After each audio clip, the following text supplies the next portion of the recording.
దేవుని పిల్లలారా, మరి దేవుని యొక్క మహాకృపను బట్టి గతించిన దినములన్నీ కూడా ప్రభు తన రెక్కల నీడలో మనలను కాపాడి ఉన్నారు. దేవుని మహిమ చెప్తాం అందరం కలిసి. హల్లెలూయా. మంచిది దేవుని పిల్లలారా, దేవుని వాక్యం మనం చదువుకుందాము. సమూయేలు మొదటి గ్రంథము 7వ అధ్యాయము. మీ యొక్క బైబిల్ అందరూ కూడా తెరవండి. సమూయేలు మొదటి గ్రంథము 7వ అధ్యాయము 15, 16, 17 వచనాలు చదువుకుందాం. సమూయేలు తాను బ్రతికిన దినములన్నయు ఇశ్రాయేలీయులకు న్యాయాధిపతిగా ఉండెను.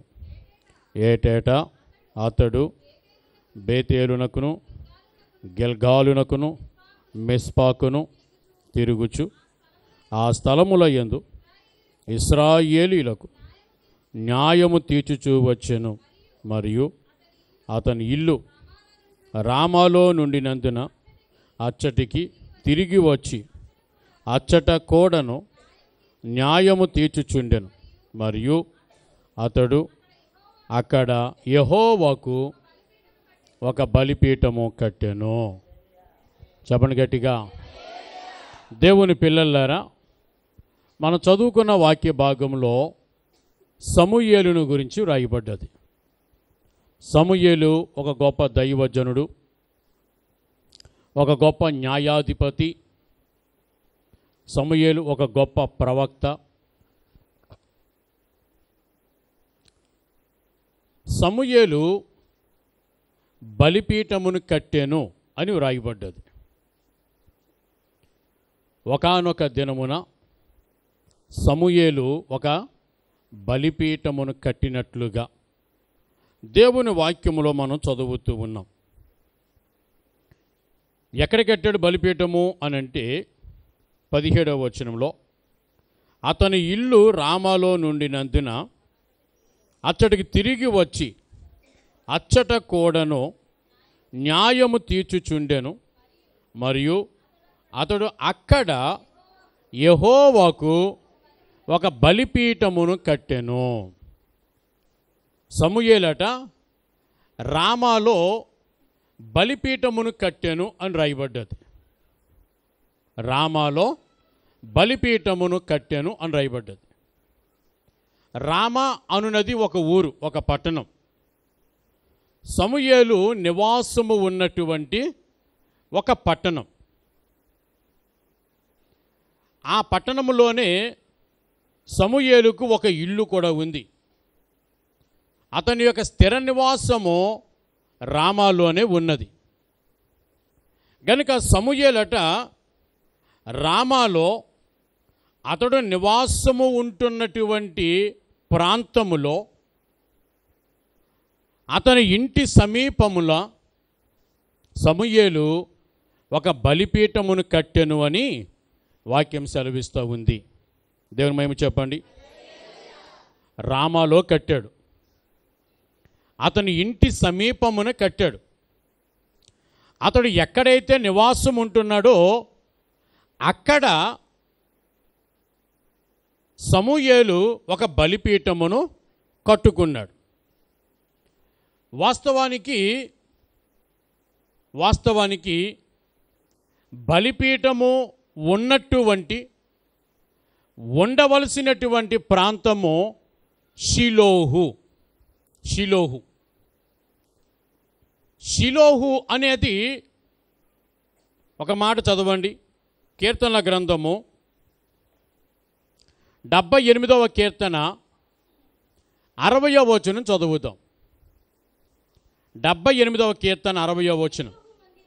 షిలోహు మందిరమును తాను మనుష్యులలో సంస్థాపన చేసిన గుడారమును ఆయన విడిచిపెట్టెను అని రాయబడ్డది. షిలోహు మందిరమును. షిలోహులో మందిరం ఉంది. షిలోహులో ఉన్న మందిరము దేవుని చేత సంస్థాపన చేయబడినది, దేవుని చేత స్థాపించబడింది, ఏర్పాటు చేయబడింది షిలోహులో ఉన్న మందిరం. సమూయేలు పుట్టక మునిపే దేవుని మందిరము షిలోహులో ఉండింది. సమూయేలు తల్లి అయినటువంటి హన్న బహు దుఃఖాక్రాంతురాలై షిలోహులో ఉన్నటువంటి ఆ మందిరములోనికి దేవుని చేత ఏర్పాటు చేయబడిన ఆ మందిరములోనికి వచ్చి ప్రార్థన చేసుకుంది. దేవుడు ఆమె ప్రార్థన ఆలకించి ఆమె గర్భమును తెరచి దేవుడు సమూయేలు అనే కుమారుని హన్నాకు అనుగ్రహించారు. ఆ షిలోహులో ఉన్న దేవుని మందిరములో ఏలి అనే ఒక వ్యక్తి యాజకుడిగా దేవుని సేవ చేస్తూ ఉన్నాడు. అతనికి కుమారులు ఉన్నారు, 2 కుమారులు, హోప్ని, పీనెహాసు కుమారులు ఉన్నారు. వారు కూడా తండ్రితో పాటు సేవలో కొనసాగుతున్నారు. కానీ సేవా జీవితంలో వారు నమ్మకస్తులుగా లేరు. సేవ చేస్తున్నాము అనుకుంటున్నారే తప్ప వారిద్దరి గురించి బైబిల్లో రాయబడ్డది, వారు యెహోవాను ఎరుగక యుండిరి అని రాయబడ్డది. దేవుని సేవ చేస్తున్నాం అనుకుంటున్నారు, కానీ దేవుణ్ణి ఎరగని స్థితిలో ఉన్నారట ఒక పాస్టర్ గారు పిల్లలు. సేవ అంటే జరుగుతుంది, కానీ ఆ సేవ సక్రమముగా జరగటం లేదు. దేవునికి ఇష్టముగా, దేవునికి మహిమకరముగా ఆ సేవ జరగటం లేదు. అందువలన ఒకానొక రోజున ప్రభువు ఏం చేశారంటే, షిలోహులో ఉన్న మందిరాన్ని స్వయంగా దేవుని చేతనే సంస్థాపన చేయబడినటువంటి ఆ మందిరమును సాక్షాత్తు దేవుడే విడిచిపెట్టేశాడు. వాస్తవానికి మందిరం షిలోహులో ఉంది, బలిపీఠం షిలోహులో ఉంది. బలులు అక్కడికే తెచ్చేవారు, అర్పణలు అక్కడికే తెచ్చేవారు. ఇశ్రాయేలుకు అదొక పవిత్ర స్థలం, ఒక అద్భుతమైన స్థలం, దేవుని ఆరాధించే స్థలం. అయినా అక్కడ ఉండే సేవకుని విధానమును బట్టి, సేవకుని పిల్లల విధానమును బట్టి, ప్రజల యొక్క విధానమును బట్టి దేవుడు ఏం చేశారంటే షిలోహును విడిచిపెట్టి వెళ్ళిపోయారట. షిలోహును దేవుడు విడిచిపెట్టేశాడు. అది జరిగిన కొంతకాలానికి ఇశ్రాయేలీలు ఫిలిస్తీయులతో యుద్ధము చేయవలసి వచ్చింది. ఇశ్రాయేలీలకు ఫిలిస్తీయులకు యుద్ధం జరుగుతుంది. ఆ యుద్ధంలో ఇశ్రాయేలీలు ఓడిపోయారు. ఇంచుమించు 400 మంది చనిపోయారు ఇంచుమించుగా. అప్పుడు ఏం జరిగింది అని అంటే, ఇశ్రాయేలు వెనక్కి వచ్చేశారు. ఆ సాయంకాలం వారు మనం ఎందుకు ఓడిపోయాము, దేవుడు మనకెందుకు సహాయం చేయలేదు అని పరీక్షించుకోవడం మొదలుపెట్టారు. అప్పుడు ఆ ప్రజలకు ఒక సంగతి అర్థమయ్యింది. ఏమిటా సంగతి అని అంటే, మనము యుద్ధానికైతే వెళ్ళాము, కానీ మనతో పాటు దేవుని మందసము లేదు. మందసం అంటే ఆ దినాల్లో దేవుని మందిరం. మనతో పాటు దేవుని మందసము లేదు, అందుకనే మనం ఓడిపోయాం. గనుక షిలోహులో ఉన్నటువంటి ఆ దేవుని మందసమును మనం తీసుకుని రేపటి దినమున యుద్ధానికి వెళ్దాము అని ప్రజలు అనుకున్నారు. కొంతమందిని ఆ షిలోహుకు పంపించారు. అక్కడి నుంచి ఆ మందసాన్ని తీసుకుని వారు వచ్చారు. ఏలీ కుమారులు, అప్పటికి ఏలీ దైవజనుడు, 98 సంవత్సరముల వయసులో ఉన్నారు. కళ్ళు సరిగ్గా కనబడని బహు వృద్ధుడిగా ఉన్నారు. ఆ సమయంలో ఆ మందసముతో పాటు ఏలీ కుమారులు హోప్ని పీనెహాసు వారిద్దరూ కూడా ఆ మందసముతో పాటు వచ్చారు. ఇశ్రాయేలీలు ఆ మందసమును తీసుకొని మరుదినము ఫిలిస్తీయులతో యుద్ధానికి వెళ్ళారు. రెండవ రోజు ఏం జరిగిందంటే యుద్ధము చాలా హోరాహోరీగా సాగుతూ ఉంది. ఆ యుద్ధములో ఇశ్రాయేలీలు మరలా ఓడిపోయారు. నిన్న ఓడిపోయారు, దేవుని మందసము లేదు కనుకనే ఓడిపోయాము అనుకున్నారు. మరుసటి రోజు యుద్ధానికి వెళ్ళారు. దేవుని మందసం వారితో ఉంది. అయినను ఆ రెండవ రోజు కూడా ఇశ్రాయేలు యుద్ధంలో ఓడిపోయారు. సుమారు 20,000 మంది ఇశ్రాయేలీలు సైనికులు చనిపోయారు. దేవుని మందసం ఉంది, అయినా యుద్ధంలోనూ ఓడిపోయారు.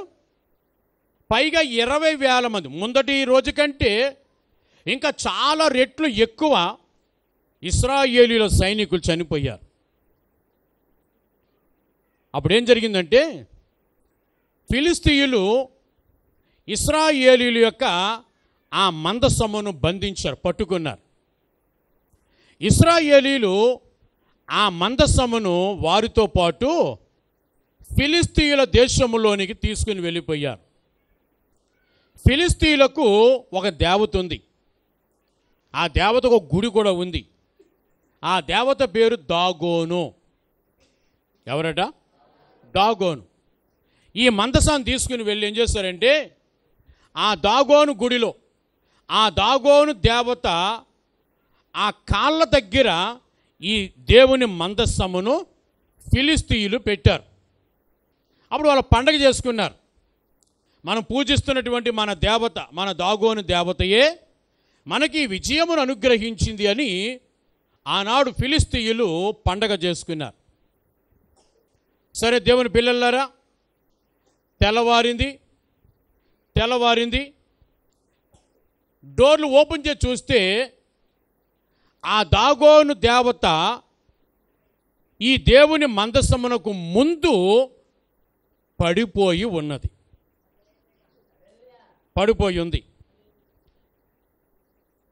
మళ్ళీ వాళ్ళు ఏం చేశారంటే అరే ఎలా జరిగిందేంటి, ఈ అపచారం ఏంటి అని అనుకున్నారు.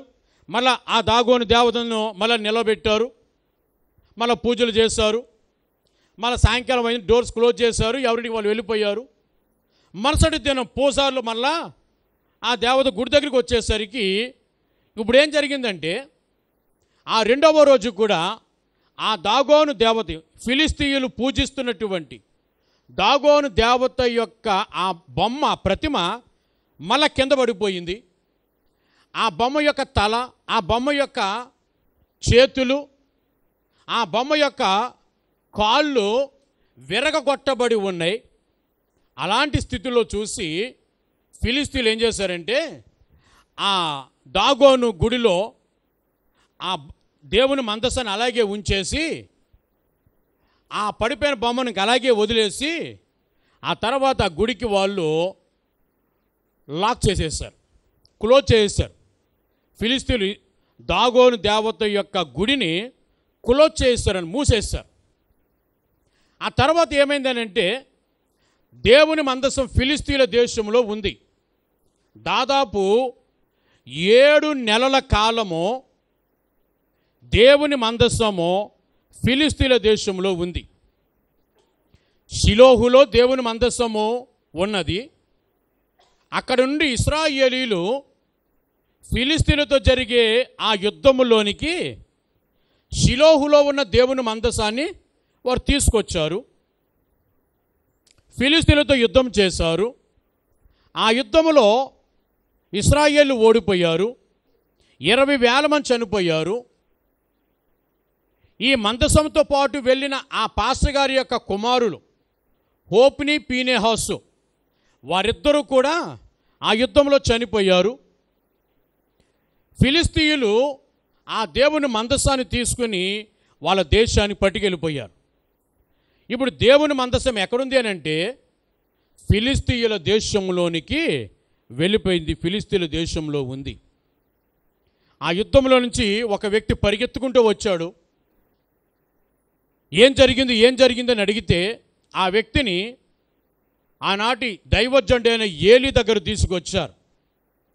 దైవజనుడు అడిగారు, నాయనా ఏం జరిగిందంటే యుద్ధంలో ఇశ్రాయేలు ఓడిపోయారు, చాలామంది ఇశ్రాయేలు చనిపోయారు, హోప్ని పీనిహాసు కూడా చనిపోయారు, దేవుని మందసము పట్టబడింది, ఇశ్రాయేలీలు వారి దేశానికి తీసుకుని వెళ్ళిపోయారు అని చెప్పాడు. ఆ మాట వినగానే ఈ దైవజనుడైన ఏలీ వెనకకు పడ్డాడు. మెడ ఇరిగిపోయింది. అక్కడికక్కడే ఆ దైవజనుడు కూడా చనిపోయాడు. అప్పటికి ఆ దైవజనుడి యొక్క కోడలు గర్భవతిగా ఉంది. ఈ సంగతి ఆమెకు తెలిసి ఆమెకు నొప్పులు ప్రారంభమయ్యాయి. ఆమె ఒక కుమారుని కన్నది. ఆ కుమారునికి ఈకాబోదు అని పేరు పెట్టింది.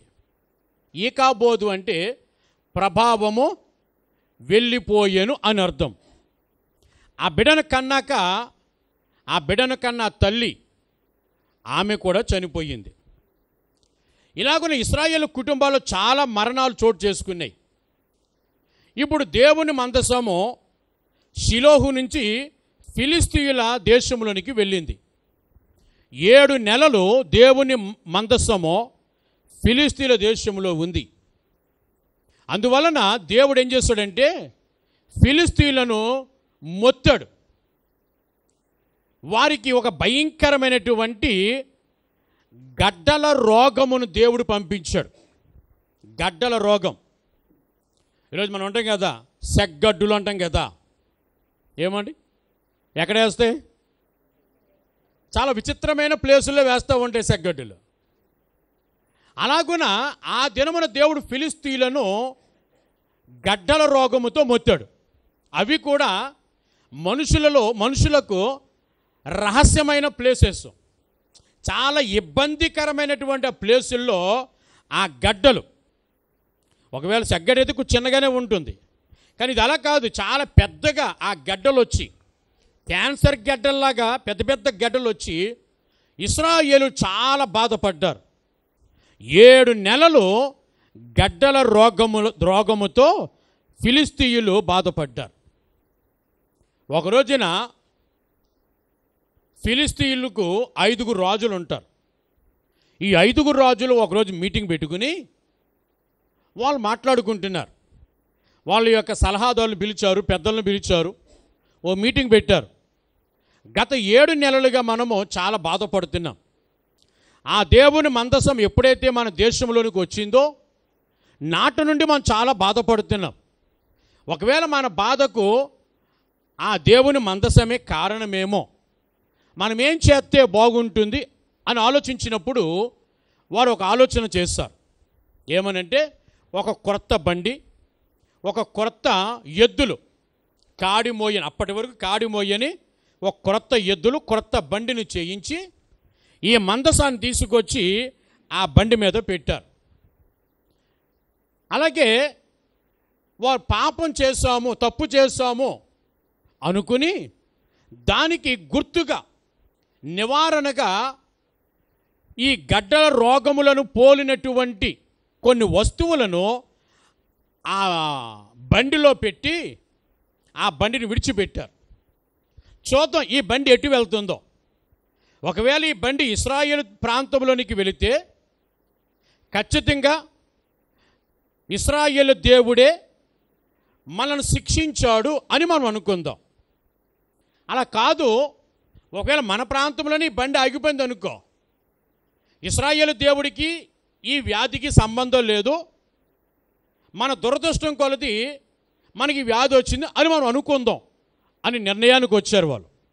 సరే, ఎద్దుల బండి విడిచిపెట్టారు. పరిగెత్తడం మొదలెట్టింది ఎద్దుల బండి. పరిగెత్తి పరిగెత్తి పరిగెత్తి పరిగెత్తి పరిగెత్తి ఆ ఎద్దుల బండి ఎక్కడికి వెళ్ళిపోయింది అని ఆలోచన చేస్తే, దేవుని బిడ్డలారా, ఆ ఎద్దుల బండి ఇశ్రాయేలీల ప్రాంతము బేత్యెమెషు అనే ప్రాంతానికి వెళ్ళింది. దేని మేము చెప్పండి, ఎక్కడికి వెళ్ళింది? ఇశ్రాయేలీల ప్రాంతంలోనికి వచ్చేసింది. ఒక ప్రాంతానికి వచ్చింది. ఫిలిస్తీన్ల దేశంలో బండి ఎక్కడ ఆగలేదు, ఇశ్రాయేల్ ప్రాంతంలోనికి వచ్చేసింది. ఆ సరిహద్దు వరకు వచ్చారు. వాళ్ళకి అర్థమయ్యింది, ఇది మన దురదృష్టం కొద్ది వచ్చిన వ్యాధి కాదు, ఇశ్రాయేలు దేవుడి వల్లని ఈ వ్యాధి మనకు వచ్చిందని వారికి అర్థమయ్యింది. సరే, దేవుని పిల్లలారా, ఫిలిస్తీన్లు వెనక్కి వెళ్ళిపోయారు. ఆ మందసాన్ని చూడగానే ఇశ్రాయేలు చాలా సంతోషించారు. దాన్ని రాయి మీద పెట్టారు. ఆ తర్వాత ఆ ఎద్దుల్ని వధించారు. ఆ తర్వాత ఆ బండి కట్టిన కర్రలన్నీ ఓడబెరికి అక్కడ బలి అర్పణ చేస్తారు. ఆ తర్వాత ఏం చేస్తారనంటే, ఈ బేత్యెమెషు వారు ఏం చేస్తారంటే, ఆ దేవుని మందసమును, అదొక పెట్టె అన్నమాట, ఆ దేవుని మందసాన్ని ఓపెన్ చేస్తారు, తెరిచారనమాట. వాళ్ళు ఇశ్రాయేలీలే. ఇశ్రాయేలీలకు దేవుడిచ్చిన మాట ఏమిటంటే, దేవుని మందసమును లేవీయులు మాత్రమే ముట్టుకోవాలి, లేవీయులు మాత్రమే దేవుని మందసమును మోయాలి. వేరే ఇంకెవరు కూడా దేవుని మందసాన్ని మిగిలిన 11 గోత్రాల వారు ముట్టుకోకూడదు. కానీ బేత్యెమెషు వారు ఆ మందసాన్ని ముట్టుకుని దాన్ని ఓపెన్ చేస్తారు. అలా ఓపెన్ చేయగానే దేవుడు ఏం చేశాడంటే, బేత్యెమెషు వారికి ఒక మొట్టికాయ వేశాడు. దేవుడు వారిని మొత్తాడు. ఆ దినమున ఆ బేత్యెమెషు వాళ్ళు ఇశ్రాయేలీలే, కానీ దేవుని నియమానికి విరుద్ధముగా వారు ప్రవర్తించారు గనక ఆ రోజున ఇశ్రాయేలీలలో 50,070 మంది మనుషులు చనిపోయారు. ఆ పెట్టెను ఓపెన్ చేయటం వలన ఇశ్రాయేలీలో 50,070 మంది మనుషులు చనిపోయారు. అప్పుడు మిగిలిన వారికి భయం వేసింది, దీన్ని ఓపెన్ చేస్తేనే ఇంతమంది చచ్చిపోయాం, ఇది మన దగ్గరే ఉంటే ఇంకా ఎన్ని అనర్థాలు జరుగుతాయో, ఎంతమంది చచ్చిపోతామో, మరి ఏం చేద్దాం అని ఆలోచన చేస్తే వాళ్ళకు ఒక ఆలోచన వచ్చింది.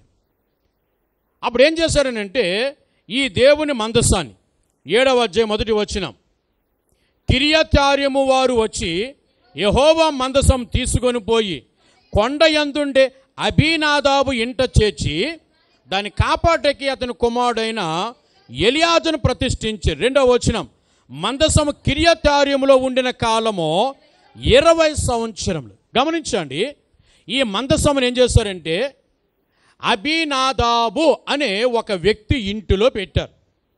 అతను లేవి గోత్రానికి చెందినవాడు. ఆ ఇంటిలో పెట్టి ఇప్పుడు ఏం చేశారనంటే, అతనికి 3 కొడుకులు అబీనాదాబుకు. అందులో ఒక కొడుకు ఎలియాజరును యాజకుడిగా ప్రతిష్ఠించారు. అతడే ఆ మందసము యొక్క పని అంతా కూడా జరిగించాలి.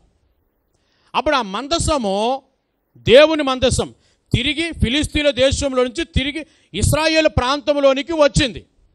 కానీ షిలోహుకు మాత్రము దాన్ని తీసుకుని వెళ్ళలేదు. ఎక్కడి నుంచి తీసుకువెళ్ళారు దాన్ని? అసలు షిలోహు నుంచే తీసుకువెళ్ళారు. కానీ తిరిగి వచ్చాక వారు దాన్ని షిలోహుకు తీసుకురాలేదు, అబీనాదాబు ఇంట్లో ఉంచేశారు. 20 సంవత్సరాలు అబీనాదాబు ఇంట్లోనే దేవుని మందసం ఉండిపోయింది. ఆ తర్వాత సౌలు కాలం అయిపోయింది. ఆ తర్వాత దావీదు రాజు అయ్యాడు. దావీదు రాజు అయ్యాక ఒకరోజు దావీదు అనుకున్నాడు, దేవుని మందసం అబీనాదాబు ఇంట్లో ఉండిపోయింది కనుక దేవుని మందసాన్ని దావీదు పురమునకు తీసుకుని రావాలి అని దావీదు అనుకున్నాడు. అనుకుని ఏం చేశాడంటే, ఒక రోజున యాజకులందరినీ వెంట పెట్టుకుని అబీనాదాబు ఇంటికి వెళ్ళాడు. అబీనాదాబు ఇంటిలో నుంచి ఆ దేవుని మందసాన్ని వారు దావీదు పురమునకు తీసుకుని రావటానికి వారు సిద్ధపడ్డారు. బండెక్కించారు.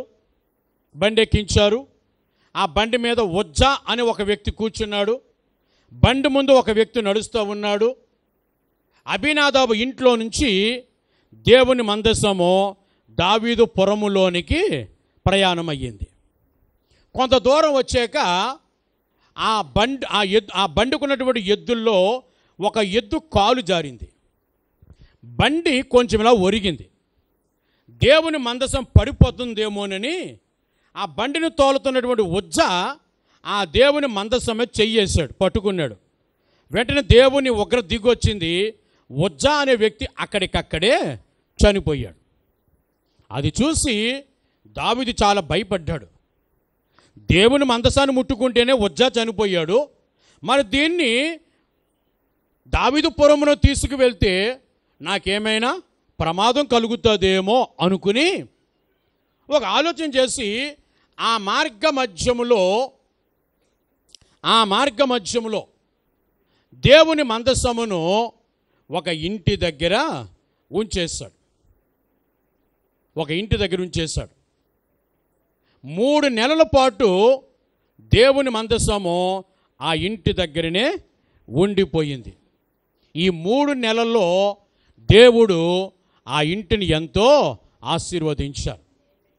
అది తెలుసుకుని దావీదు ఏం చేశాడంటే 3 నెలల తర్వాత మరలా యాజకులందరినీ వెంట పెట్టుకొని మళ్ళీ కొత్త బండి మీద ఆ మందసాన్ని ఎక్కించి దావీదు ఆ మందసాన్ని దావీదు పురములోనికి తీసుకుని వెళ్ళిపోయాడు. దేవుని మహిమ చెప్పండి. గమనించండి, షిలోహులో ఉన్న దేవుని మందసము యుద్ధంలోనికి వెళ్ళింది. అక్కడి నుంచి ఫిలిస్తీన్ల దేశంలోనికి వెళ్ళింది. అక్కడ నుండి బేత్యేమెషుకు వచ్చింది. అక్కడ నుండి అబీనాదాబు ఇంటికి వచ్చింది. అక్కడ నుండి మరొక ఇంటికి వెళ్ళింది. అక్కడ నుండి దావీదు పురములోనికి వెళ్ళింది. ఇక దావీదు పురములో దేవుని మందసము చాలా కాలం స్థిరంగా ఉంది. ఆ తర్వాత సొలొమోను మహారాజు దేవుని మందిరం కట్టాక ఈ దేవుని మందసాన్ని తీసుకువెళ్ళి ఆ దేవాలయంలో ప్రతిష్ఠించాడు. మనం ఫస్ట్ చదువుకున్నాం, షిలోహులో మందిరమును, దేవుడు తాను సంస్థాపన చేసిన మందిరమును దేవుడు ఏం చేశాడట? విడిచిపెట్టేశాడు. కనుక ఇప్పుడు షిలోహులో మందిరము లేదు, షిలోహులో బలిపీఠము లేదు సమూయేలు కాలములో.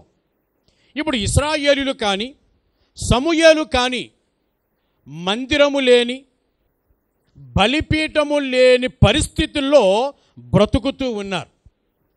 అలాంటి సమయంలో సమూయేలు ఏం చేసేవాడంటే 7వ అధ్యాయంలో మనం చదువుకున్న వాక్యంలో 16వ వచనంలో ఏటేటా అతడు 15వ వచనం సమూయేలు తాను బ్రతికిన దినములన్నీ ఇశ్రాయేలుకు న్యాయాధిపతిగా ఉన్నాడు. న్యాయం తీర్చేవాడు సమూయేలు.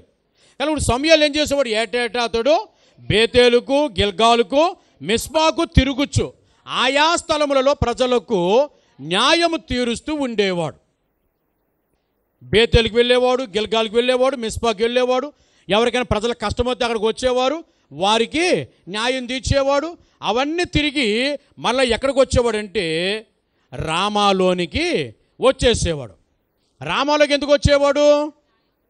రామాలో అతని ఇల్లు ఉన్నది. 17వ వచనం, అతని ఇల్లు రామాలో ఉండినందున బేతేలుకి వెళ్ళినా, గిల్గాలుకి వెళ్ళినా, మిస్పాకు వెళ్ళినా, ఎక్కడికి వెళ్ళినా అక్కడ పని ముగించుకుని సమూయేలు మరల ఎక్కడికి వచ్చేవాడంటే రామాకు వచ్చేవాడు. రామా అనేది సమూయేలు నివాసము ఉండే స్థలం. అక్కడే అతనికి ఒక ఇల్లు ఉంది. అక్కడ కూడా ప్రజలు వచ్చేవారు, అక్కడ కూడా ప్రజలకు న్యాయం తీర్చేవాడు. ఒక రోజున సమూయేలు ఒక ఆలోచన చేశాడు. ఏమిటి ఆలోచన అంటే, నేను కానీ నా తోటి ఇశ్రాయేలీల ప్రజలు కానీ బలిపీఠము లేని స్థితిలో బ్రతుకుచున్నాం గనుక నేను ఒక బలిపీఠమును కట్టాలి అనుకున్నాడు. ఒక బలిపీఠమును కట్టాలి అనుకున్నాడు. సరే, బలిపీఠమును కట్టాలనుకున్నాడు. ఎక్కడ కట్టాలి బలిపీఠము? మళ్ళీ ప్రశ్న, బలిపీఠమును ఎక్కడ కట్టాలి అనే ప్రశ్న వచ్చినప్పుడు షిలోహుకి వెళ్ళి కడదామా అనుకుంటే షిలోహును దేవుడు విడిచిపెట్టేశాడు. కనుక ఇక అక్కడ కట్టడం వల్ల ఉపయోగం లేదు. సరే, ఇప్పుడు ఏం చెయ్యాలని ఆలోచన చేసినప్పుడు దేవుడు అతనికి ఒక ఆలోచన ఇచ్చాడు సమూయేలుకు. ఏమిటి ఆలోచన అంటే, సమూయేలు, నువ్వు ఎక్కడెక్కడో ఏ స్థలాలు ఎందుకు నువ్వు ఆలోచన చేస్తావు? నీవు ఉన్న చోటనే బలిపీఠమును కట్టుము అని దేవుడు చెప్పాడు. చెప్పండి గట్టిగా. గిల్గాల్లోనో, మిస్పాలోనో, బేతెల్లోనో, లేకపోతే షిలోహులోనో కాదు. నువ్వేం చేస్తావో తెలుసా? నీవు ఉన్న చోటనే, ఎక్కడైతే నివాసం ఉంటున్నావో, ఎక్కడైతే నీకు ఇల్లు ఉందో, ఎక్కడైతే నువ్వు కాపురం ఉంటున్నావో, ఎక్కడైతే నీ కుటుంబం ఉందో, అక్కడే నీ ఒక బలిపీఠమును కట్టుము అన్నాడు. వెంటనే ఆలస్యం చేయలేదు. సమూయేలు ఏం చేశాడంటే, తన ఇల్లు ఎక్కడైతే ఉందో ఆ ఇంటి దగ్గర, రామాలో అతని ఇంటి దగ్గర సమూయేలు దేవునికి ఒక బలిపీఠమును కట్టాడు. దేవుని పిల్లలారా, ఇప్పుడేమైందో తెలుసా? ఆ బలిపీఠము ఇశ్రాయేలీయులకు ఆశీర్వాదకరమైన స్థలముగా మారిపోయింది. ఆ బలిపీఠం ఉన్న చోటు ఇశ్రాయేలీయులకు ఆధ్యాత్మికమైన కేంద్రముగా మారిపోయింది. చెప్పండి గట్టిగా. సమూయేలు కట్టినటువంటి ఆ బలిపీఠం రామాలో కట్టబడ్డది. ఆ రామానే పట్టణం, బలిపీఠము ఉన్నటువంటి ఆ ప్రాంతము ఇశ్రాయేలు అందరికీ అది ఒక ఆధ్యాత్మికమైన కేంద్రముగా మారిపోయింది. అప్పటి వరకు ఇశ్రాయేలు బలులు ఎక్కడ అర్పించాలో వాళ్ళకి అర్థమయ్యేది కాదు. ఇప్పుడు మళ్ళీ ఏం చేశారనంటే, ఇశ్రాయేలీలు తమ బలులను రామాలోను తీసుకొచ్చి అక్కడ ఉన్నటువంటి బలిపీఠము మీద దేవునికి బలులు అర్పించడం మొదలుపెట్టారు. చెప్పండి గట్టిగా. సో దేవుని పిల్లలారా, ఇశ్రాయేలీలు రామాలోనికి రావడం మొదలెట్టారు. అక్కడ దేవుని ఆరాధించడం మొదలెట్టారు, దేవుని పూజించడం మొదలుపెట్టారు, దేవుని ప్రార్థించడం మొదలుపెట్టారు. వారు బలులు అక్కడ తీసుకొచ్చి బలి అర్పణ చేయడం మొదలుపెట్టారు. ప్రజలు ఆ బలి అర్పణ ద్వారా తిరిగి వారు పాప విమోచన పొందుకునేవారు, పరిశుద్ధులయ్యేవారు. ఆ విధముగా రామాలో సమూయేలు చేత కట్టబడినటువంటి ఆ బలిపీఠము సమూయేలుకు, సమూయేలు కుటుంబానికి, టోటల్గా ఇశ్రాయేలు అందరికీ ఒక ఆధ్యాత్మికమైన కేంద్రముగా, దేవుని చేత ఆశీర్వదించబడిన స్థలముగా మారిపోయింది. చెప్పండి గట్టిగా. దేవుని పిల్లలారా, ఈ మధ్యాహ్న కాల సమయంలో మనం ఆలోచన చేయాలి. సమూయేలు తన ఇంటి దగ్గర ఒక బలిపీఠము కడితే ఆ బలిపీఠమును దేవుడు ఒక ఆధ్యాత్మికమైన కేంద్రముగా మార్చేశాడు. ఎక్కడెక్కడో ఉన్నటువంటి ప్రజలందరినీ కూడా దేవుడు సమూయేలు చేత కట్టబడిన ఆ బలిపీఠము చెంతకే నడిపించేవాడు. ఇశ్రాయేలీయులకు ఆ బలిపీఠం ఉన్న చోటు, బలిపీఠం ఉన్న ఆ చోటు రామాలోని సమూయేలు ఇల్లు ఇశ్రాయేలు అందరికీ ఒక పుణ్యక్షేత్రముగా మారిపోయింది. ఏమైపోయిందండి? పుణ్యక్షేత్రం అయిపోయింది. ప్రజలు అక్కడ రావడం మొదలెట్టారు, ప్రార్థన చేయడం మొదలెట్టారు, ప్రభుని ఆరాధించడం మొదలెట్టారు, బలి అర్పణ చేయడం మొదలెట్టారు. మళ్ళా ఇశ్రాయేలీయులకు ఒక అద్భుతమైనటువంటి ఆధ్యాత్మికమైన జీవిత విధానమునకు అలవర్చబడటం స్టార్ట్ అయ్యింది. దేవుని పిల్లలారా, జ్ఞాపకం చేసుకుందాం. సమూయేలు ఇల్లు బలిపీఠము ఉండుటను బట్టి దేవుడు దానిని ఒక పుణ్యక్షేత్రంగా మార్చేస్తాడు. సమూయేలు ఇల్లు బలిపీఠము ఉండుటను బట్టి దేవుని చేత ఆశీర్వదించబడ్డది. చెప్పండి గట్టిగా. ఒకవేళ బలిపీఠమే గనక సమూయేలు ఇంట్లో లేకపోయి ఉంటే, సమూయేలు నివసిస్తున్నప్పటికీ ఆ ఇల్లు వట్టిదిగానే మిగిలి ఉండును. కానీ ఎప్పుడైతే సమూయేలు తన ఇంటి దగ్గర బలిపీఠం కట్టాడో, దేవుడు ఏం చేశాడు? ఆ సమూయేలు ఇంటిని ఆశీర్వదించడం మొదలుపెట్టాడు. దేవుని పిల్లలారా, ఇక్కడ కూర్చున్నటువంటి మనందరి జీవితాల్లో ఈ వాక్యం వింటున్నటువంటి నీ జీవితము దేవుని చేత ఆశీర్వదించబడేదిగా ఉండాలి. నీ ఇల్లు, నీ పరిస్థితులు, నీ జీవితం ప్రతిదీ దేవుని చేత ఆశీర్వదించబడేదిగా ఉండాలి. సమూయేలు ఇల్లు దేవుని చేత ఆశీర్వదించబడినట్లుగా మన గృహములు కూడా దేవుని చేత ఆశీర్వదించబడిన గృహములుగా ఉండాలి. అలా ఉండాలి అని అంటే సమూయేలు ఇల్లు బలిపీఠము కట్టబడినట్లుగా ఈరోజు నేను కూర్చున్న ఈ మాటలు వింటున్న మనందరి జీవితాలలో బలిపీఠపు అనుభవమును కలిగి ఉండాలి. ఏముండాలి చెప్పండి? బలిపీఠపు అనుభవాన్ని కలిగి ఉండాలి. ఈరోజు నేను మీకు జ్ఞాపకం చేస్తాను కొన్ని మాటలు. బలిపీఠపు అనుభవం నువ్వు కలిగి ఉండాలి అని అంటే, బలిపీఠపుతో నీవు సహవాసం కలిగి ఉండాలంటే, బలిపీఠపు జీవితం నీవు కలిగి ఉండాలి అనంటే నువ్వేం చేయాలో కొన్ని మాటలు చెప్తాను. మొదటి పని ఏమిటనంటే, మొదటి పని నీ ఇంటిలో యేసయ్య ఉండాలి. చెప్పండి గట్టిగా. నీ ఇంట్లో ఎవరు ఉండాలి? యేసయ్య ఉండాలి. సమూయేలు ఇల్లు ఆశీర్వాదకరమైన ఇల్లుగా మారిపోయింది అని అంటే కారణం ఏంటో తెలుసా? ఆ ఇంటిలో దేవుని బలిపీఠము ఉంది. ఆ ఇంటిలో దేవుడు ఉన్నాడు. ఆ ఇంటిలో దేవుని నివాసం ఆ ఇంటిలో ఉంది. అందుకే సమూయేలు ఇల్లు అనేకులకు ఆశీర్వాదకరముగా మారిపోయింది. ఈరోజు ప్రభు చెప్తున్నారు, నీ ఇంటిలో, నీ జీవితంలో యేసయ్య ఉండాలి. ఎవరు ఉండాలి? యేసయ్య ఉండాలి.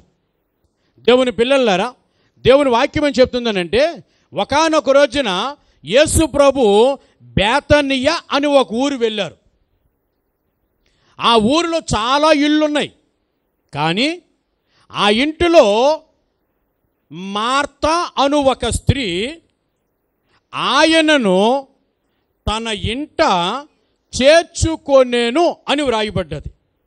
లూకా సువార్త 10వ అధ్యాయము 38వ వచనములో ఆ మాట రాయబడ్డది. యేసు ఆ మార్గమును వెళ్ళుచుండగా మార్తా అను ఆమె ఆయనను తన ఇంట చేర్చుకొనేను. దేవుని మహిమ చెప్పండి. మార్తాను ఒక ఆమె యేసయ్యను తన ఇంట్లో చేర్చుకుందట. యేసయ్య బేతనియ అనే ఊరు వచ్చారు. ఆ ఊరిలో చాలా ఇళ్ళు ఉన్నాయి, చాలామంది మనుషులు ఉన్నారు. కానీ ఎవరికి రాని ఒక ఆలోచన మార్తా అనే ఒక స్త్రీకి వచ్చింది. మార్తా ఇంటిలో 3 వ్యక్తులు ఉంటారు. మార్తా, మరియా, లాజరు. 2 అక్కా చెల్లు, వారు తమ్ముడు. 3 వ్యక్తులు ఉంటారు. ఇందులో యేసయ్యను చేర్చుకోవాలి అనే ఆలోచన మార్తకు మాత్రమే వచ్చింది. మరియకు రాలేదు, లాజరు కూడా రాలేదు. అది మార్తకు వచ్చిన ఆలోచన. అందుకే వాక్యం రాయబడుతుందంటే, మార్తా అను ఒక స్త్రీ ఆయనను తన ఇంట చేర్చుకొనెను. దేవుని పిల్లలారా, యేసయ్యను తన ఇంట్లో చేర్చుకుంది. ఇప్పుడు ఆ ఇల్లు ఏమైపోయిందో తెలుసా? యేసయ్యకు ఇష్టమైన ఇల్లుగా మారిపోయింది. దేవుని చేత ప్రేమించబడిన ఇల్లుగా మారిపోయింది. ఆ ప్రాంతము గుండా ఎప్పుడు యేసయ్య వచ్చినా ఆ ఇంటికే వచ్చేవారు, ఆ ఇంటిలోనే ఉండేవారు. ఆ ఇల్లు అంటే యేసయ్యకు అంత ఇష్టమైపోయింది. ఎందుకో తెలుసా? యేసయ్యను మార్తానామె చేర్చుకుంది. అయితే ఆ ఇంటిలో ఉన్నటువంటి మరియా, ఆ ఇంటిలో ఉన్నటువంటి లాజరు ఆయనతో పాటు కూర్చున్న వారిగా మారిపోయారు. మొత్తం మార్తా యేసయ్యను తన ఇంట్లో చేర్చుకుంటే, ఆ యేసయ్యకు మరియ తన జీవితంలో చోటిచ్చింది. ఆ యేసయ్యకు లాజరు కూడా తన జీవితంలో చోటిచ్చాడు. అందుకే ఆ ఇల్లు యేసయ్యకి ఇష్టమైన ఇల్లుగా మారిపోయింది. యేసయ్య చేత ప్రేమించబడే గృహముగా మారిపోయింది. దేవుని పిల్లల జ్ఞాపకం చేసుకుందాం. సమూయేలు ఎప్పుడైతే బలిపీఠం కట్టాడో ఆ ఇల్లు యేసయ్య చేత ఆశీర్వదించబడే ఇల్లుగా మారిపోయింది. గనుక వాక్యం చెప్తుంది, ఈరోజున నీవు నీ ఇంటిలో నీ జీవితంలో యేసయ్యకు చోటు ఇవ్వాలి. యేసయ్యకు చోటు ఇవ్వాలి. చోటు ఇవ్వటం అంటే అర్థం ఏంటంటే యేసయ్య నీతో ఉండటానికి నీవు అనుకూలత కల్పించుకోవాలి. ఇప్పుడు నీకు అర్థమయ్యే ఇంకో మాట చెప్తాను. నేను మీ ఇంటికి వచ్చాను ప్రార్థన చేద్దామని. నాకు ఒక చైర్ వేసారు, కూర్చున్నాను. ఏమండి, ఇప్పుడు నేను మీ ఇంటికి వచ్చిన తర్వాత మీరు మీ కష్ట సుఖాలు ఏమైనా ఉంటే నాతో చెప్పాలి కదా. నేను ఏదైనా మాట్లాడుతూ ఉంటే మీరు వినాలి. అప్పుడు నేను మీ ఇంట్లో కొంతసేపు కూర్చుని ఒకవేళ మీకు ఏమైనా కష్ట సుఖాలు ఉంటే వాటిని విని వాటి గురించి నేను ప్రార్థన చేసి వెళ్తాను. తర్వాత కూడా నా అనుదిన ప్రార్థన చేస్తూ ఉంటాను. ఇప్పుడు అలా కాకుండా నేను మీ ఇంటికి వచ్చాను, నాకు చైర్ వేసారు, కూర్చున్నాను, నన్ను వదిలేశారు, మీ పనులు మీరు చేసుకుంటున్నారు అనుకో. నన్ను వదిలేశారు, మీ పనులు మీరు చేసుకుంటున్నారు అనుకో. నేను కూర్చోగలుగుతానా? మీ ఇంట్లో కూర్చోగలుగుతానా? కూర్చోలేను. వెంటనే ఏం చేస్తాను? మీ ఇంట్లో నుంచి నేను వెళ్ళిపోతాను. రెండవ కారణం చెప్తాను. నేను మీ ఇంటికి వచ్చాను, చక్కగా కూర్చున్నాను, మీరు కూడా నాతో మాట్లాడుతూ ఉన్నారు, నేను మీతో మాట్లాడుతున్నాను. ఈ లోపల మీ ఇంట్లో ఏదో ఒక చెడు వాసన వచ్చింది. ఏ ఎలక చచ్చిన వాసనో ఏదో ఒక చెడు వాసన మీ ఇంట్లో నుంచి గుప్పున వచ్చేస్తూ ఉంది. ఇప్పుడు చెప్పండి, నేను మీ ఇంట్లో ఉండగలనా? మీరు ఉండగలుగుతారు, ఎందుకంటే అది మీ ఇల్లు కనుక. అవునా? ముక్కు మూసుకుని నోరు మూసుకుని మొత్తం మీ ఇంట్లో మీరు ఉండగలుగుతారు, మీ ఇల్లు కనుక. కానీ నేను మీ ఇంటికి వచ్చిన వ్యక్తిని నేను ఉండగలుగుతానా? మరి ఏం చేస్తాను అప్పుడు? మీ ఇల్లు విడిచి. ఇప్పుడు యేసయ్య మన ఇంట్లో ఉండాలి అని అంటే ఇవి రెండంటి విషయంలో చాలా జాగ్రత్తగా ఉండాలి. ఒకటి, నువ్వు యేసయ్యతో సహవాసం చేయాలి, నువ్వు యేసయ్యతో మాట్లాడాలి, ఆయన పాదాల దగ్గర కూర్చోవాలి, ఆయన మాటలు వినాలి. అప్పుడే యేసయ్య నీతో ఉంటాడు, నీ ఇంట్లో ఉంటాడు. రెండవది, నీ ఇంటిలో పాపపు వాసన ఏదియో ఉండకూడదు. పాపపు వాసన ఏదైనా నీ ఇంట్లో ఉందనుకో, అక్కడ యేసయ్య ఉండలే. నీ ఇంట్లో ఏముండాలి తెలుసా? పరిశుద్ధ వాసన ఉండాలి, మంచి సువాసన ఉండాలి. మన ఇళ్ళలో ఏముండాలండి? మంచి సువాసన ఉండాలి.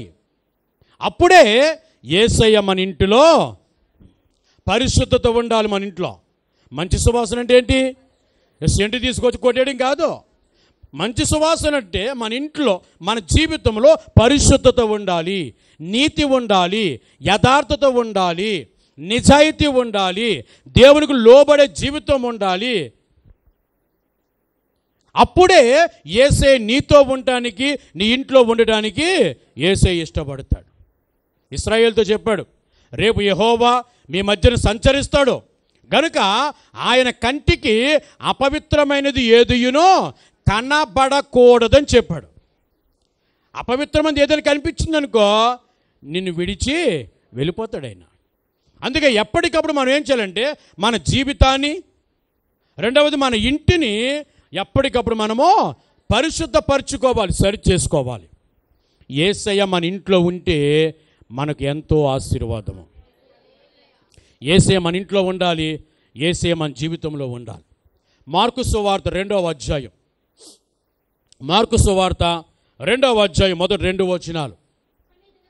కొన్ని దినములైన పిమ్మట ఆయన మరలా కపెర్నహూము వచ్చెను. ఆయన ఎంట ఉన్నాడని వినవచ్చినప్పుడు అనేకులు కూడి వచ్చిరి గనుక వాకిటనైనను వారికి స్థలము లేకపోయెను. దేవుని గట్టిగా మేము చెప్పండి. ఒకరోజున యేసయ్య కపెర్నహూము అనే ఊరు వచ్చారట. ఆ ఊరిలో యేసయ్య ఒక ఇంటిలోనికి వచ్చారు. యేసయ్య పలానా ఇంటిలో ఉన్నాడు అన్న సంగతి ఆ ఊరు వారందరికీ తెలిసింది. ఆ ఊర్లో ఉన్న వాళ్ళు, చుట్టుప్రక్కల ఊళ్ళో ఉన్న వాళ్ళకు వాళ్ళందరికీ ఏం తెలిసిందంటే యేసయ్య పలానా వీధిలో పలానా ఇంటిలో యేసయ్య ఉన్నాడు అని సమాచారం ప్రజలందరికీ తెలిసింది. అప్పుడు ప్రజలు ఏం చేశారట, వాళ్ళ పనులు, వాళ్ళ ఇల్లు వాకులు అన్నీ వదిలేసి ఏ ఇంటిలో అయితే యేసయ్య ఉన్నారో ఆ ఇంటిలోనికి ఆ ప్రజలందరూ పరుగులెత్తుకుని వచ్చేసారట. దేవుని మహిమ చెప్పండి. ఎంతమంది వచ్చారు అని అంటే వాక్యం అంటుంది, నిలవబడుటకు కూడా స్థలము లేదట.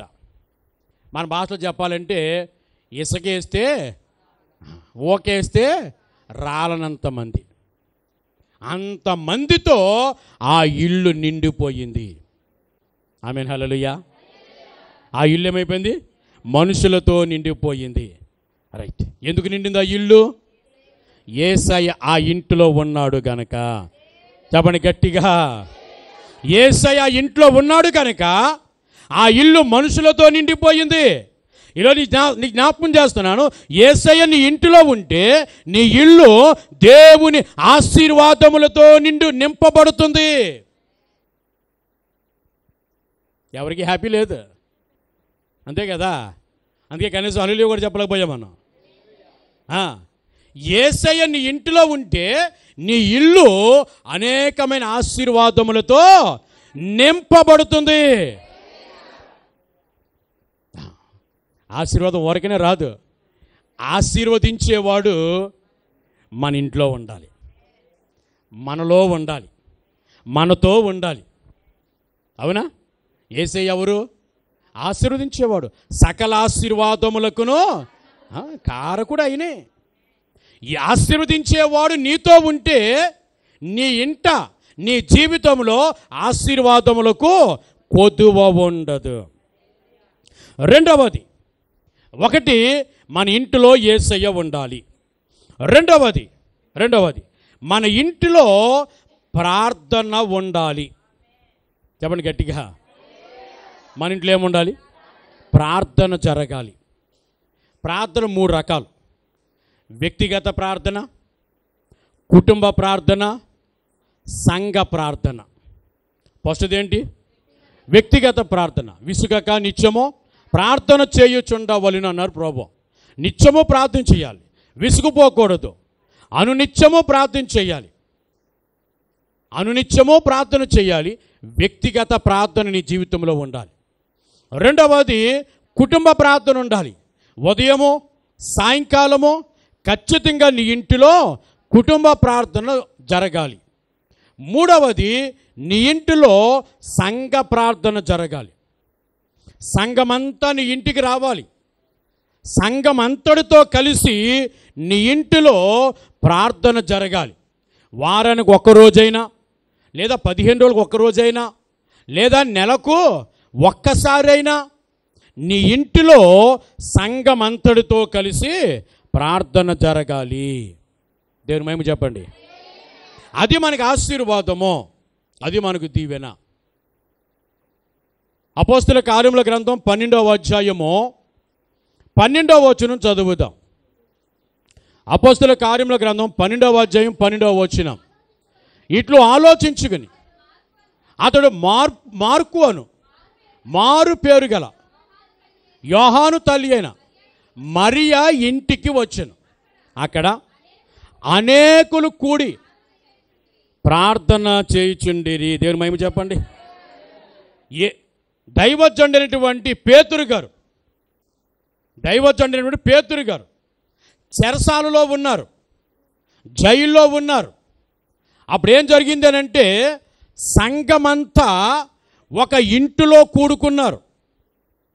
ఆ ఇంటి వ్యక్తి పేరు మరియమ్మ ఇంటిలో సంఘమంతా కూడుకున్నారు. ఆ రాత్రి సంఘమంతా మరియ ఇంటిలో అత్యాసక్తితో దేవునికి ప్రార్థన చేశారట. ఆమేన్ హల్లెలూయా. దేవుడు సంఘ ప్రార్థన విన్నారు. సంఘమంతా చేసిన ప్రార్థన దేవుడు విన్నారు. పరలోకం నుంచి దేవుడు తన దూతను పంపించాడు. చెరసాల్లోనికి వెళ్ళాడు. పేతురు గారికి ఉన్న సంఖ్యలన్నీ ఊడి పడిపోయాయి, తలుపులన్నీ తెరవబడ్డాయి. అక్కడ గొప్ప వెలుగు నింపబడ్డది. పేతురు గారిని జైల్లో నుంచి ఆ దేవుని దూత బయటకు తీసుకొచ్చాడు. అలా కొంత దూరం వచ్చాక దేవుని దూత అదృశ్యుడైపోయాడు. పేతురు గారు అలా నడుచుకుంటూ ముందుకు వెళ్తున్నారు. ఎక్కడికి వెళ్ళారు పేతురు గారు అని అంటే, ఎక్కడైతే ప్రార్థన జరుగుతుందో ఆ ఇంటికి పేతురు గారు వెళ్ళారు. చూడండి దేవుని బిడ్డలారా, సంఘమంతా ఒక ఇంటిలో కూడి ప్రార్థన చేస్తూ ఉంటే దేవుడు సంఘ ప్రార్థన విన్నాడు. దేవుడు సంఘ ప్రార్థన విన్నాడు. ఆ ప్రార్థన ద్వారా దేవుడు అనేకమైన అద్భుతాలు చేశాడు. చెప్పండి గట్టిగా. నీ ఇంటిలో సంఘమంతా కూడి ప్రార్థన చేస్తే నీ ఇంటిలో కూడా యేసయ్య అనేకమైన అద్భుతాలు జరిగిస్తారు. మన ఇంట్లో ఏం జరగాలి? మన ఇంట్లో ఏం జరగాలి? మన ఇంట్లో ఏం జరగాలి? సంఘ ప్రార్థన జరగాలి. మన ఇంట్లో ఏం జరగాలి? సంఘ ప్రార్థన జరగాలి. నీ ఇంట్లో సంఘమంతా కూడుకుని ప్రార్థన చేయాలి. ప్రతి మంగళవారం, ప్రతి బుధవారం ఇంటింట సంఘ ప్రార్థనలు జరుగుతూ ఉన్నాయి. మంగళవారం జరిగే ప్రార్థనలో, బుధవారం జరిగే ప్రార్థనలో ఇంటింట జరుగుతున్న ఆ సంఘ ప్రార్థనలో నీవు ఖచ్చితంగా పాలు పంపులు పొందాలి. నాకెందుకులే అనుకోకూడదు. ఇంటింట జరుగుతున్న సంఘ ప్రార్థనలో నీవు ఖచ్చితంగా పాలు పంపులు పొందాలి. ఆ ఇంటి వారితో కలిసి నీవు కూడా దేవునికి ప్రార్థన చెయ్యాలి. అప్పుడే యేసయ్య నీ జీవితంలో ఎక్కడైతే నువ్వు ప్రార్థన చేస్తున్నావో వారి జీవితంలో, సంఘ జీవితంలో దేవుడు అనేకమైన అద్భుతాలు జరిగిస్తారు. చెప్పండి గట్టిగా. సంఘ ప్రార్థన చాలా ఇంపార్టెంట్. సంఘమంతా కూడి ప్రార్థన చేయాలి. సంఘమంతా కూడి ప్రార్థన చేయాలండి. ఏమండి, చాలామంది సంఘ ప్రార్థనలకు రావటం లేదు. నాకెందుకులే అనుకుంటున్నారు. నా ఇంటిదైనా గజ పడుకుంటాను అనుకుంటున్నారు. దేవుని పిల్లలారా, ఆ ఆలోచన, ఆ నిర్లక్ష్యం, ఆ సోమరితనము అది నీకు దేవుని ఆశీర్వాదాలను దూరము చేస్తుంది. దేవుని చేత నువ్వు ఆశీర్వదించబడకుండా నీ సోమరితనమే, నీ నిర్లక్ష్యమే నిన్ను అడ్డుకుంటుంది. ఏ ఇంటి దగ్గర ప్రార్థన జరుగుతున్నా ఒక విశ్వాసిగా, దేవుని బిడ్డవుగా నీవు ఖచ్చితంగా మంగళవారం జరిగే ప్రార్థన, బుధవారం జరిగే ప్రార్థనలో ఖచ్చితంగా నువ్వు పాలు పంపులు పొందాలి. అది నీకు, నీ కుటుంబానికి, నీ ఆధ్యాత్మికమైన జీవితానికి గొప్ప ఆశీర్వాదము. చెప్పండి గట్టిగా. కుటుంబ ప్రార్థన జరగాలి, సంఘ ప్రార్థన జరగాలి, కుటుంబ ప్రార్థన జరగాలి. అపోస్తల కార్యముల గ్రంథం 10వ అధ్యాయము, అపోస్తల కార్యముల గ్రంథం 10వ అధ్యాయం మొదటి 2 వచనాలు చదవండి. ఇటలీ పటాలమనబడిన పటాలములో శతాధిపతి అని కొర్నేలి అని ఒకడుండెను. అతడు తన ఇంటి వారందరితో కలిసి దేవుని యందు భయభక్తులు నిలిపిన వాడై ప్రజలకు బహుధర్మము చేయుచు ఎల్లప్పుడూ దేవునికి ప్రార్థన చేయుచుండెను. దేవుని మహిమ చెప్పండి. కొర్నేలి ఒక శతాధిపతి, 100 మంది సైనికులకు ఆఫీసర్. అతని కేటగిరీ చాలా పెద్దది. అతను చాలా పెద్ద ఆఫీసర్. అయినప్పటికీ అతను ఏం చేసేవాడనంటే తన కుటుంబం అంతటితో కలిసి దేవునికి ప్రార్థన చేయుచుండెను అని రాయబడ్డది. అతను పెద్ద ఆఫీసర్. ఏమాత్రం తీరిక ఉండదు, ఏమాత్రం తీరిక ఉండదు. చాలా పనులు అతనికి ఉంటాయి, చాలా పనులు చక్కబెట్టాలి, చాలా స్థలాలు తిరగాలి. అయినప్పటికీ ఏం చేసేవాడు? కొంత సమయము వీలు కల్పించుకుని తన కుటుంబముతో కలిసి ప్రార్థన చేసేవాడు. నాకు ఖాళీ లేదు, మీరు చేసేసుకోండి, నేను తర్వాత చేసుకుంటానులే అన్నటువంటి రకం కాదు ఆయనది. ఆ రకం కాదు అయింది. దేవుని పిల్లలారా, కుటుంబ ప్రార్థన జరిగే సమయానికి తను కూడా వీలు చేసుకుని తన భార్య, తన పిల్లలతో కలిసి కొర్నేలి కూడా ఆ కుటుంబ ప్రార్థనలో ఏకీభవించి ప్రార్థన చేసేవాడు. అందుకే వాక్యం చెప్తుంది, అతని ప్రార్థన దేవుడు విన్నాడు అని రాయబడ్డది. అతని ప్రార్థన ఎవరున్నారు? దేవుడు విన్నాడు. సాక్షాత్తు దేవుడే ఒక దేవదూతను కొర్నేలి దగ్గరికి పంపించాడట. కొర్నేలి ఇంటికి పంపించాడు దేవుడు ఒక దేవదూతను. దేవుని పిల్లలారా, నీ ఇంటిలో కుటుంబ ప్రార్థన చాలా ఇంపార్టెంట్. ప్రతిరోజు ఉదయం, ప్రతిరోజు రాత్రి ఖచ్చితంగా నీ ఇంటిలో కుటుంబ ప్రార్థన ఉండాలి, జరగాలి. అది మీకు ఆశీర్వాదం. సంఘ ప్రార్థన ఉండాలి మన ఇంట్లో, కుటుంబ ప్రార్థన ఉండాలి మన ఇంట్లో. మన ఇంట్లో ఇంకేముండాలి? వ్యక్తిగతమైన ప్రార్థన ఉండాలి. కీర్తనల గ్రంథం 99వ కీర్తన 6వ వచనం. 99వ కీర్తన 6వ వచనం. ఆయన యాజకులలో మోషే అహరోలు ఉండిరి. ఆయన నామమును బట్టి ప్రార్థన చేయు వారిలో సమూయేలు ఉండెను. వారు యెహోవాకు మొరపెట్టిరి, ఆయన వారికి ఉత్తరం ఇచ్చాను. దేవుని మహిమ చెప్పండి. దేవునికి ప్రార్థన చేసే వారిలో ఎవరున్నారట? సమూయేలు ఉండెను. దేవునికి ప్రార్థన చేసే వారి లిస్టులో సమూయేలు ఉన్నాడట. ఒక లిస్ట్ అవుట్ చేస్తున్నారు.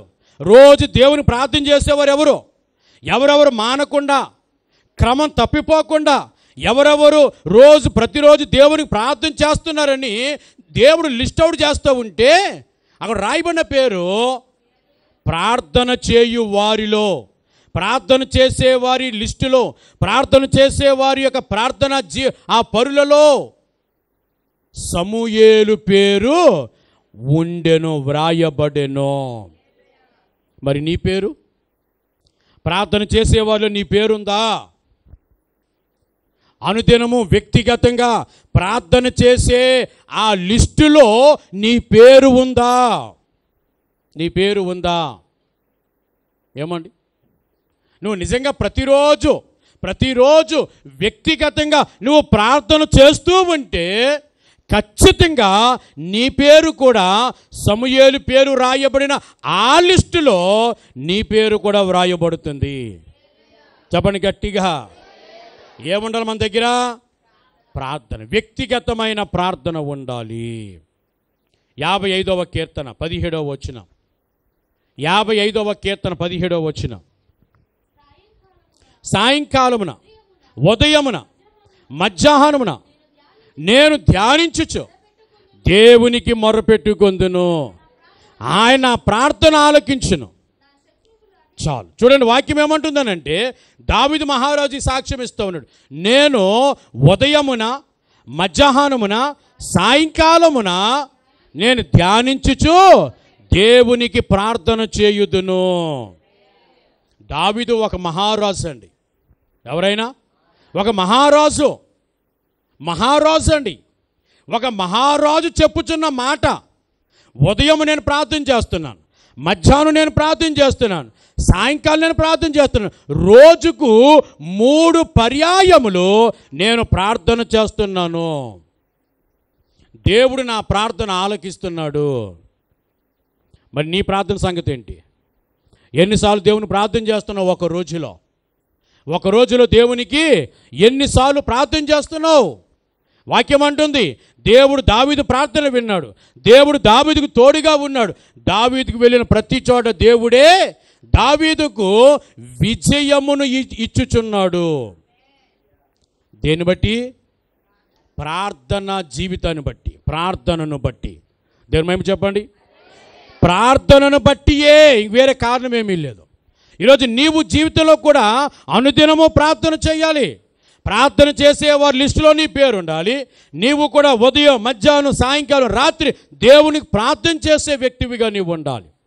దానియేలు గ్రంథం 6వ అధ్యాయం, దానియేలు గ్రంథం 6వ అధ్యాయం 10వ వచనం. ఇట్టి శాసనము చేయబడినని దానియేలు తెలుసుకొనినను అతడు తన ఇంటికి పోయి యథాప్రకారం అనుదినము 3 మోకాలు ఊని తన ఇంటి పైగది కిటికీలో యెరూషలేము తట్టునకు తెరవబడి ఉండగా తన దేవునికి ప్రార్థన చేయుచుండెను. చెప్పండి గట్టిగా. తన దేవునికి ప్రార్థన చేయుచుండెను. దానియేలు టైంలో ఒక శాసనం రాయబడ్డది. ఏంటి ఆ శాసనం అంటే 30 రోజులు, నెల దినములు ప్రజలందరూ వారికి ఏ కష్టం వచ్చినా ఏ సమస్య వచ్చినా రాజుగారికి మాత్రమే చెప్పాలి. ఏ దేవుడికి ఏ దేవతకు కనీసం మనుషులకు కూడా ఎవరు తమ కష్టాన్ని సమస్యను చెప్పకూడదు. రాజుగారికి మాత్రమే చెప్పాలి. ఒకవేళ ఎవడైనా ఈ చట్టం అతిక్రమిస్తే వాడిని తీసుకుని వెళ్ళి సింహముల గుహలో పడవేయబడుతుంది అని చెప్పారు. శాసనం రాసేశారు.